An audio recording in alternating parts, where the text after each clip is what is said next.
Vale. Pois nada, hoxe chegou o día da inauguración porque da exposición A Serpe da Cruz, un viaxe entre farmacias que nos concita a súa curadora, Jocabet Fernández.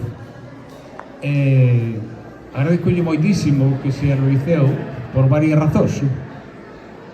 Unha, porque sei que o pai é un elemento vivo deste predio, desta directiva, pero tú eres unha persona que se criou no liceo. Sí, é verdad. Quero empezar felicitando, para empezar por a localización. Seguramente algunhas generacións, outros que comparten generación contigo, sabían que neste propio edificio había unha farmacia. Ainda está o local aquí. Sí ou non? Aquí un señor carnicero e eu vimos os últimos momentos na farmacia aquela, bueno, incluso algunhas fotografías. Si tiña importancia o das farmacias, e aí quero conectar co viaxe entre farmacias, que, por o que eu sei, casi sempre un da fora o que te descubre, hai unha exposición fotográfica de 2014 de Isidro Tascón, un leonés, galego-leonés, que aleva rotando por aí. Invítevos a que entredes nesa exposición porque é moi interesante. E non deixa de ser parte da historia do liceo. Hai máis cousas. Neste viaxe entre farmacias, entre farmacias daría para moito, non? Non quero recurrir aos clásicos porque hoxe estamos aquí moitos, pero se queredes botarlle unha ollada a unha obra universal que escribiu un galego que se chamaba Miguel Cervantes Saavedra, se alguén non está de acordo con que diga que é galego, que revise a biografía de Brandari, eu falo por eso, era galego, e mentras non mo desmintan, vou a mantelo. Hai cinco citas polo menos que fan referencia ás boticas. E nas boticas falábanse de moitas cousas, do divino, do humano, de algunhas miserias. Eu tuve o placer de conocer, e aquí quero facer unha conexión coa familia Carnicero, estos anos 60, vivía en Barra de Miño, chegábamos, viñas un buso médico ao ponte, e iban, polo particular, e iban coller as medicinas á farmacia do Carnicero, que con crédito de confianza xa mas pagarás. A min aquela rebotica que había ali detrás parecíame inmensa. Evidentemente non me prestaba moita atención. Despois, a vivindo en Ourense a partir dos anos 60, nos 66, na Ponte, meu pai era un dos contertulianos da farmacia Carnicero. Bueno, tendría máis cousas para contar, pero hai un pouco barullo. A máis é que me morro de ganas para decirvos que entre as cousas que se facían nas reboticas era politiquear, cantar, contar e recitar versos. E temos hoxe varias oportunidades. Unha é que temos unhos versos que nos mandou un amigo común de todos, un berinense universal, Antonino Nieto, e unha reoportunidade, unha gran... Aquí sí que é un regalo isto, que nos vai interpretar os versos Marina. Bueno, tamén me borro dunha cousa, sei que está o micro baixo, pero quero dicirvos unha cousa. Moi en serio, é científica, e terei onte nun congreso de longevidade. Os que medimos menos de 1,63 duramos de media 2 anos e medio, así que deseaimos larga vida. É todo. Moitas grazas, boa tarde a todos. E bueno, sí, de parte de Antonino Nieto, así muy ben dedicado Antonino Nieto Rodríguez a Jocabet en su exposición Manifiesto Artístico del Yo Madi. Así que expresamente para ti, Jocabet, as palabras e os versos deste home tan creativo e tan entrañable, o noso Antonino Nieto, que lle mandamos dende aquí un bico moi grande. Damos un aplauso. Venga. Veña.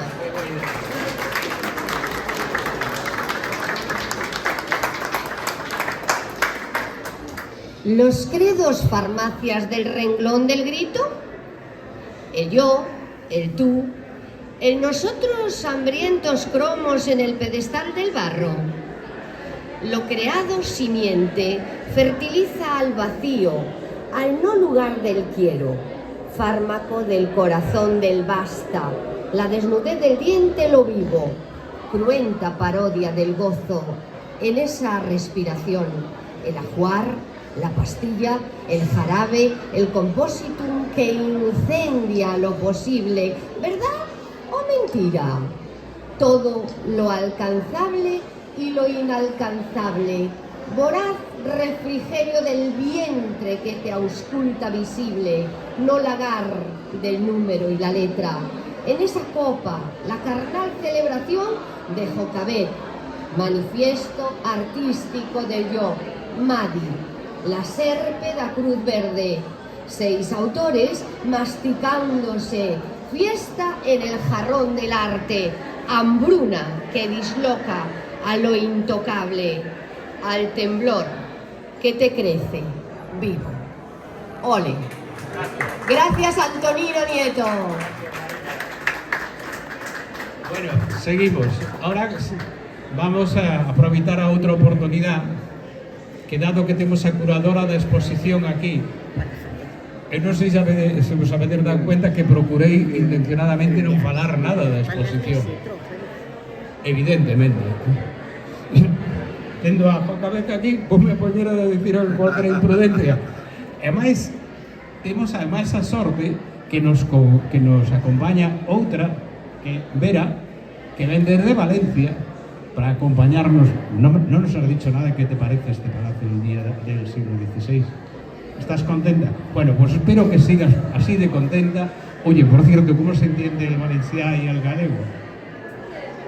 Bastante parecido. Somos la misma lengua.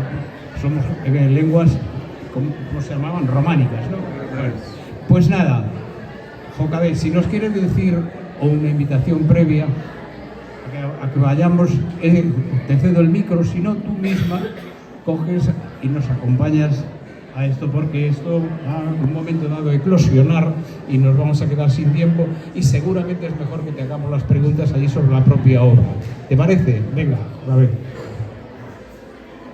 Muchísimas gracias. Bueno,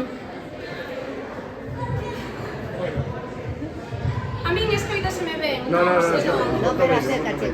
Non me vería moi Chégate, chégate. Vos? Aí. Bueno, moi boas tardes a todos. En primeiro, que vou dicir? Simplemente comezar dando as gracias, en primeiro lugar ao Liceo de Ourense por esta oportunidade de poder expoñer aquí a labor do seu presidente, Xavier Casares, a labor dos directivos, a xunta directiva, dos cales xa dixeron que temos aquí a varios representantes, destacar neste caso a Antón Alonso, que poiden tirar un pouco del para que me axudara neste proceso de presentar esta exposición. Tamén, por suposto, ao xerente Xosé Luis Troitiña en todo o proceso de acceso á institución, trámites e ver como poder expoñer esta obra. Por outra parte, obviamente, recordar estes versos fermosos que puido dedicar Antonino Nieto Rodríguez. En verdade, moitísimas gracias tamén a todos pola vosa asistencia. Que poder contar desta exposición? Todo parte todo é un impulso dunha materia de cuarto ano de carreira de Belas Artes no campus de Pontevedra, na Universidade de Vigo, no cal propóñese que o alumnado faga un proxecto curatorial e leválo á práctica, neste caso. Toda a parte de xestión, todo o que está por trás, é sufrimento que xa está sobre os papéis, pero que gracias a Deus podemos ver agora mesmo todo ben instalado e deritiño. A serpe da Cruz Verde, moi gráfico, unha viaxe entre fármacos. Que pretendo refletir? Algo tan sinxelo como é unha historia, unha familia, a orixe dunha farmacia, que iso é un establecemento ao que todos finalmente no noso día a día recurrimos nalgún momento. Entón, era un pouco a miña intencionalidade de traer a orixe, establecer unha ponte coa actualidade e despois pasar á crítica. Sempre as cousas teñen unha parte boa e unha parte má. Que máis poder comentar? Simplemente eu quixen establecer un vínculo entre eses documentos, esa historia que podía ter a farmacia do meu bisavó, a farmacia Carnicero, e vinculalo ao arte de diferentes artistas como é Vera, graduada recentemente pola Politécnica de Valencia en Belas Artes, da cal teño unha boa lembranza de que ela poida expoñer neste momento comigo, xa que esta obra ela fixo na de Erasmus cando nos coñecimos.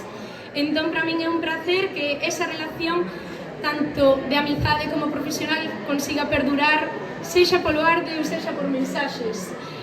Desexarvos que disfrutedes desta pequena mostra. Estades invitadísimos a agora facer esta viaxe todos xuntos, dende esa orixe, unha ponte coa actualidade e despois esa crítica final. Destacar a labor dos artistas, que son os principais protagonistas disto. Ver a Cerda Jimeno, que fai estas 4 obras que están ao final da exposición. Por outra parte, 3 alumnos da Facultade de Belas Artes de Pontevedra, de terceiro e cuarto de carreira, que fan a obra conxunta que está situada no centro da exposición. Eses artistas son Manuel Martínez Borrajo, Carmen Romero Conde e Diosbet Montero Lobo, os 3 alumnos que van, dous deles vanse graduar este ano e unha o ano que ven. Despois o arquivo da familia Carnicero, que conseguiu documentar, guardar con cariño todos eses obxetos, todos eses documentos que moitas veces podemos non apreciar, pero que guardamos ben e agora podense expoñer e mostrar esas curiosidades e ese vínculo coas obras de arte que se van presentar a continuación. Tamén unha fotografía realizada pola propia curadora que intenta establecer esa ponte, dar un pouco de continuidade á exposición en sí. Moitísimas gracias pola vosa atención.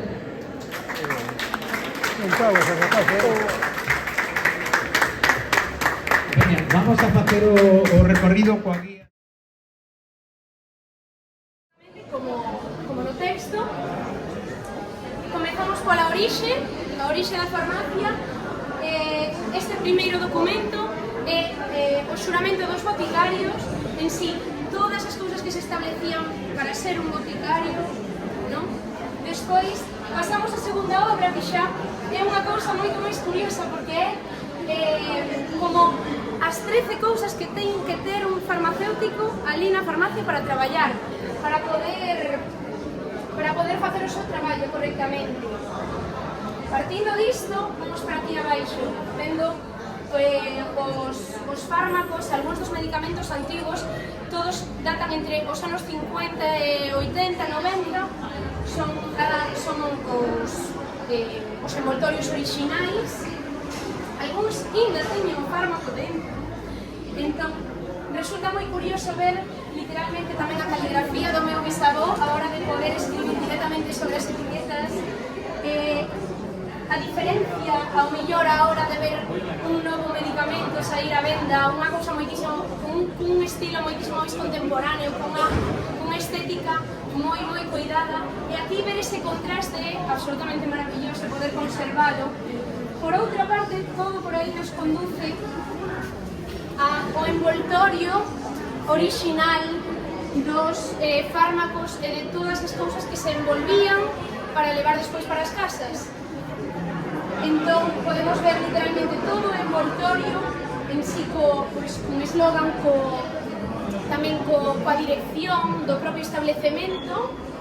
E aquí facemos un guiño tamén a farmacia Barja, que ainda estivo aquí abaixo non hai moitísimos anos, e me sabe dicir Antón, no que tamén temos as caixas. Entón parecíanos moi adecuado colocar ao lado eses dous envoltorios que agora mesmo teñen tanto valor ao ver como algo tan perecedero como un envoltorio, consérvase e pódese expoñer.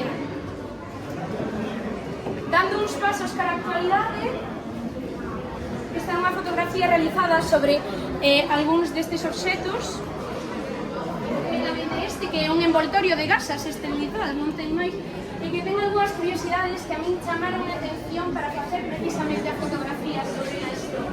Como pode ser a etiqueta e o selo que ainda ten o valor en pesetas do imposto dese medicamento, neste caso das gasas esterilizadas.